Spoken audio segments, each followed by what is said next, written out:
Before Ariana had time to say yea or nay, she found herself hurtling through a suddenly empty universe, and at the same time growing in size and translucence until she filled that universe, or seemed to fill it, because she had no way of really knowing, no longer being able to see any part of herself, or perhaps not having any part to be seen, and not having anyone to tell the difference.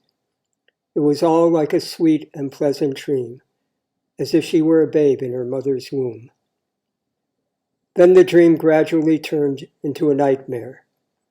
As she literally hung out everywhere and nowhere, a strange anxiety crept upon her, as if something or someone were looking over her shoulder, if she had a shoulder to be looked over. In an uncontrollable spasm of fear, she felt an undeniable urge to become impregnable. To be without fear, one had to be without danger. But likewise, to be without danger, one had to be without fear. To be without fear, one had to be without thought, because no matter how objectively safe one could still imagine threats. To be without danger, one had to be without sensation. One cannot be hurt when one cannot feel hurt. However, could one be destroyed without feeling hurt? Then one must be hard, harder than anyone or anything that might strike, stab, burn, tear, or compress. What was hard, without sensation and thought, but still was? Imagination, the source of anxiety, also provided the answer. For hundreds of aeons, she dreamt of herself as a rock, reveling in the security identification with that form brought. Finally, however, her life, her consciousness, dormant but still the most real thing in her, grew bored with the rock's limited, or, should one say, non-existent possibilities. And she struck a compromise between fear and desire of life. The initial forms this compromise took were cautiously vegetable, but eventually, over a period of millions of years, she ventured into animal form. She transmigrated through every species, from ant to rabbit to muskrat to water buffalo, and even tasted of other animals' flesh as mighty lord of the jungle. No one of these incarnations could truly satisfy the spark of awareness, the Atman, in her. So eventually, she found herself in human form. Now she was an animal without any protection save what wit and cunning could fashion. But there was no going back. Through more thousands of years, she passed from one human form to another. Over many lifetimes, her spirit began to awaken to the fact that she had but two choices. She could live for the happiness and security that came to her from the things she found in the world, or for those moments of peace and inner joy that had little or nothing to do with what went on around her. The way of identification with the rock now struck her as safety bought at the price of imprisonment. The way of identification with the animal brought momentary satisfaction of desire, but afterwards emptiness and unrest. It seemed as if there must be another way, but she had no idea what it could be. Only brief flashes of intuition, as if a memory of something were remembering her. Then came a turning point.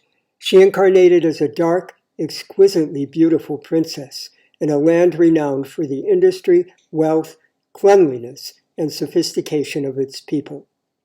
They were not noted, however, for their military might. So the inevitable happened. Raiders massed on the borders, and when there was no retaliation against their exploratory forays, they poured through the mountain passes and surrounded the capital. The princess, outwardly calm, but inwardly feeling an eerie mixture of fear and expectation, sat in her private study awaiting the enemy assault. Her father's soldiers would meet the barbarians on the ramparts and die. But here she would encounter them on her own terms. Here, even if there were no way around death, she would at least have the opportunity to pit her spirit against their flesh. She sat through the night and most of the following day, sometimes heeding the sounds of battle as the fighting drew steadily nearer, but most of the time drawn into an inner quiet that felt like the hush of her spirit before death. At sunset of the second day, the silence was broken by the entrance of a solitary warrior. He was taller and brawnier than any at her father's command, and the sword and shield he wielded made the weapons carried by the two guards at the passageway look like child's toys.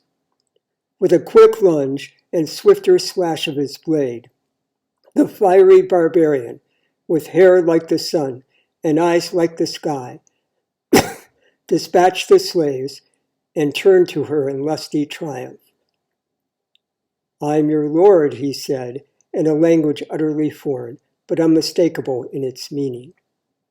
She neither bowed nor protested, but met the proud look on his handsome visage with two pools of infinite depth where her eyes had once been. Pools in which she could see from a sudden tremor through his body he feared to drown. "I will be your slave," she returned, though she knew he could not understand a word she said. "But I will not be in your service. You see, I had a vision just before you entered. It was as if I were a child again, sitting beside a pond on a calm and sunny summer day. And high above, on a lonely mountain peak, was a fairy tale castle. I wanted to live in that castle more than I've wanted anything in my life. To me it meant everything: fun, joy, peace, adventure, wisdom, love. But there was a problem." "What was it?" came a strange and undoubtedly masculine voice out of the passageway's deepening twilight. As she stared, she made out another tall and light-skinned figure approaching. It was another barbarian, but this one was obviously no warrior. His shaved head and assured yet self-restrained manner led her to conclude that he was some sort of priest. "What was your problem?" he quietly persisted, as if he were accustomed to being obeyed. Addressing herself to the warrior, who had respectfully but not slavishly bowed to the priest, she continued as if there had been no interruption. "The castle was perfectly reflected in the still, clear pond." "So you have to decide," interrupted the priest, "which castle is the real one, and which the reflection?" "Should I choose the one high overhead," she explained, again without acknowledging the priest, "which would require a difficult and dangerous climb, or the one right before me that seems I need only reach out and touch?" "Let me guess," the priest laughed. "I've made it my business to familiarize myself with not only your language, but also your philosophy and customs. Knowledge of an enemy is more powerful a weapon than brute force," he added parenthetically, despite or perhaps because of her apparent lack of interest. "You chose the image rather than the reality." "We all have," she finally turned to him. "That's why we are here. We look for fulfillment outside ourselves, when peace can only be found deep within." "The spiritual mountain." "Yes, the spiritual mountain," she echoed, not knowing or caring if he was indulging in priestly condescension. "You think you have conquered us, but in reality, it is my spirit that summoned you here." "For what purpose?" The priest, surprisingly enough, seemed absolutely serious. "To free me from the concerns of this illusion, so that I may devote myself entirely to the spiritual quest." "You are a dreamer," he smiled, "and a beautiful one at that. I'm sure my friend here will be more than happy to relieve you of such concerns, if by illusion you mean what pertains to flesh and blood." "I mean whatever comes from without," she clarified, not caring if he believed her or not. "You see, our people are urbane and sophisticated. You are barbarians. We farm and build great cities with magnificent baths and sewage systems to keep ourselves free of pollution. You maraud and wander with your stinking herds. Through your soma and magic, you seek power and ecstasy in this life with no belief in the next. In the world, we cultivate harmony, and in meditation we go deep within, breaking the ties of sense that bind us to the otherwise endless round of death and rebirth. We worship the Great Mother who gives life, while your gods are all brutal and domineering males who bring death. Not at all, the priest mused. I myself have always had a particular affection for the rosy goddess of the dawn.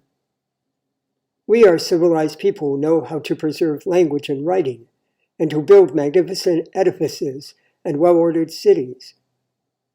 You are barbarians who sing lusty hymns to your gods and fight magnificently against anyone whose possessions you covet. You are expert at tearing down, but haven't the least power or desire to build up. She waited for signs of anger from her audience. She knew that the enemy was extremely proud, so proud that they called themselves Aryans, the noble ones. She knew that their simple society, unlike her own economically multifaceted and socially stratified one, was divided into three groups: the priests, or Brahmin, the nobles and warriors, or Kshatriya, and the merchants and traders, or Vaishya, in order of descending prestige. She also knew that all real work was left to women and slaves. She knew that the warriors of whom the blonde giant who had slaughtered her guards was an excellent specimen were vain and constantly on the lookout for any pretext to pick a fight. She knew that the priests, to which group her interlocutor had to belong, were proud of their sophistication and learning, as well as their ability to maintain the cosmic order through ritual and sacrifice. It was a perfect opportunity. The warrior had wiped his sword with the skirt of his tunic, but, eyeing her, hesitated to return it to its sheath. The priest, too, stared at her, quite possibly because he wanted to drink his fill of her beauty before she disappeared from his sight. But she had no idea whether he expected her to go into the tent of some mighty noble or down to the grave. It was the priest who finally broke the uneasy silence.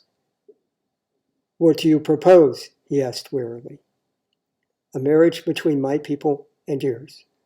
He laughed. "You are hardly in a position to make such a proposal, and I am certainly in no position to agree to it." "It doesn't matter," she replied with quiet but intense conviction. "It will happen. My people are too cultured, too beautiful, too mystical for you barbarians not to take us to wife." "But it would be a marriage of fire and water." The priest was no longer smiling. "You are so obsessed with ritual purity that some of your holy men hesitate to harm a fly. We, on the other hand, see the connection between animal sacrifice and cosmic order, and so slaughter animals without number, consuming them in Agni's divine fire to generate the power that maintains the cosmos. You are in love with death, and so fear convinces you that you are chained to an endless series of lives. We embrace our one life and our one death. Why should we quench our holy flame in your sacred river?" She met his fear with chilling calm. "Water drowns fire, but fire also evaporates water. Either way, the visible is taken up into the invisible." "Why should we want to be taken up into the invisible?" "Would you rather be like him?" She nodded toward the warrior, and he grinned in return, no doubt thinking certain arrangements were being made. In a way, he was right.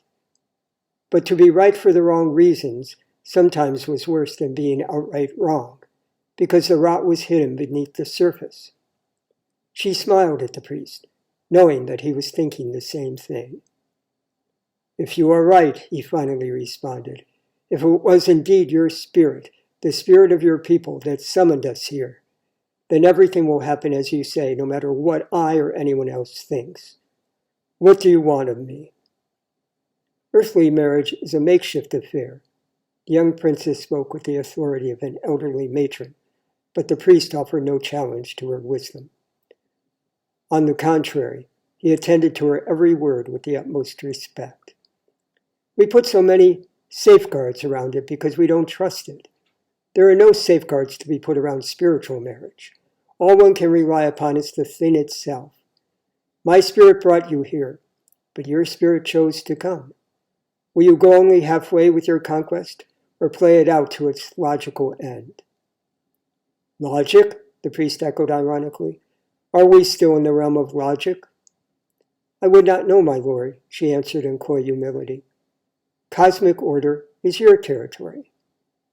And with that, the priest took the princess' hand and gave it to the warrior. That was in northern India, present-day Pakistan, sometime in the second half of the second millennium BCE. She lived out the rest of her life as a concubine, but one of a special sort who never indulged in domestic gossip and infighting, and who spent the bulk of each day sitting alone in quiet inwardness. Most unusually of all, she received visits periodically from a famous and influential Aryan priest, who, it was rumored, solicited her counsel before all major decisions.